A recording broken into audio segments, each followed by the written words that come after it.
little bit about how you got started as an artist. We would paint till like the wee hours of the morning. And so then we had all these canvases that were, done, and we were like, what are we gonna do with all this?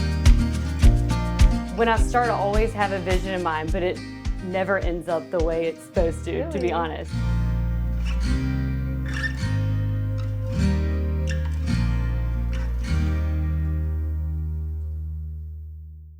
Hi, I'm Katherine Hill with Dwellings 30A, and this is another episode of Meet the Maker. Today, I'm so excited to introduce to you guys an artist from Mountain Brook, Alabama, Carlee Arnold. I first discovered her art at a friend's house here on 30A, Monica and Carter Stewart. They had her art right when you walk in the back door, and I was just taken back by it.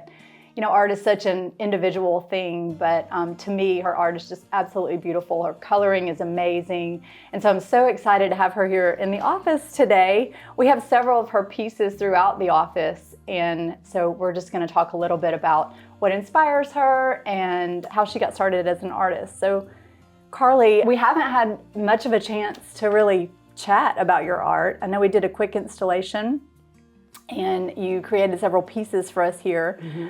Tell me a little bit about how you got started as an artist.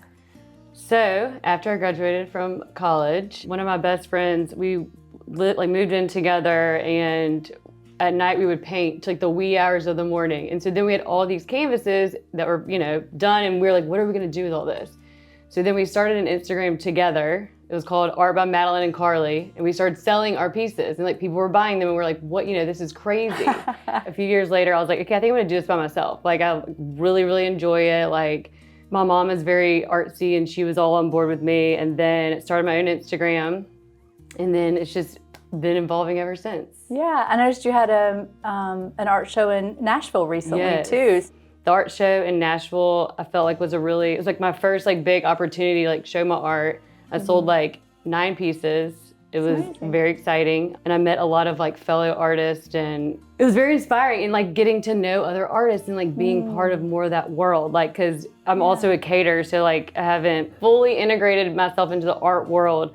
So it was very nice getting to know all the other artists, and they gave me ideas of other art shows to do. And I think in the future I'm going to really focus on that, getting into more art shows and getting my name out there more. Yeah, It's fun whenever you do what you love and then you find other people that also do the same thing and they love it too, so you can collaborate and get ideas from each other. I love that. I love that you're diving a little deeper into that world because you're so talented. Well, thank you. So this is one of my favorite pieces here in my office that Carlee did, and tell me a little bit about what inspired you here. You sent me a picture, I think, of that chair, and I saw tan, and so I was like, okay, I'm gonna go with a neutral outer layer, and then I did layers of light grays, tans. I did a layer of white, which I really you can see the white in here, but then I layered on top, so it kind of barely shows through a little bit, just to create that depth of it. Yeah, it almost looks like a really beautiful rock, or almost like marble here. Yes.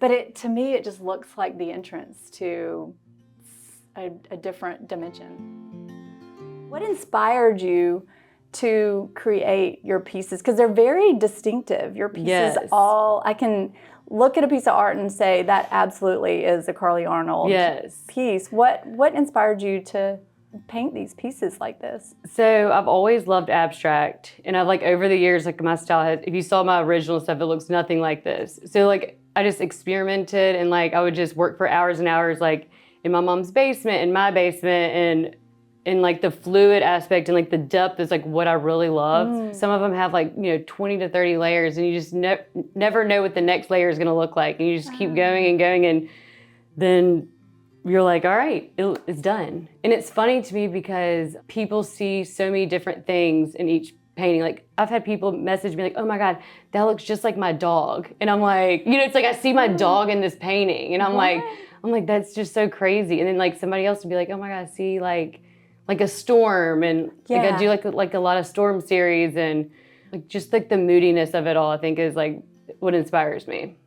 So you're not trying to draw a storm, you're just trying to layer upon layer upon layer to get a color or reach a depth or a look? A color, a depth. I'll use lots of inks, and everyone's I want this specific color, and I'm it doesn't work like that, you know? Like like something like, I like that color, but I'm like, that has like 20 layers on it and the colors are building off of each other.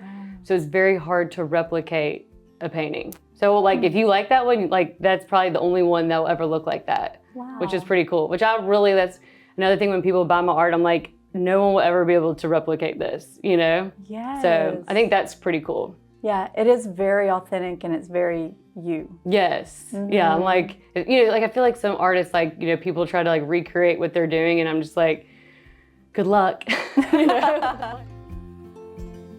So I love these dark paintings, and someone else actually already purchased another one that she did as well, or that you did as well, from here in the office. Tell me a little bit about these muted colors that you used in this one. Yes. Yeah, the monochromatic vibe on here is one of my favorites. It makes the center of all the layers that I've did like really stand out, which is why I really, really love this piece. Yeah, how did you get, this looks like a little bit of a different color in there. Is that black as well, just in a different tone? In a different tone. That's what's so crazy. It's like just so many layers of like black and it kind of even like comes out a little gray. I actually just did an install of a piece in Birmingham and it just like this one and it looks really, really good in her space. Can't believe that you can get such dimension out of monochromatic I know, colors. isn't that crazy? Which is fun, you know? It's like, who would have thought? Right, like, love it.